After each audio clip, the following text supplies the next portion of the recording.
Salam değerli vətəndaşlar, mən siyasi bloger Elnur Əliyev. Mənim buradan sözüm Azərbaycan Respublikasının prezidenti İlham Əliyevədir.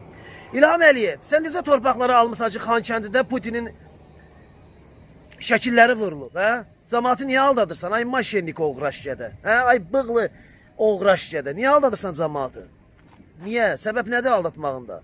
2020-ci ildə Zəfər bayramı qeyd elədin. Zəfər bayramında da bu günə kimi hələ də şəhid verməyə davam edir bizim kasıblarımız. Amma nədənsə 11.000 manata xalqımız susub dayanıb.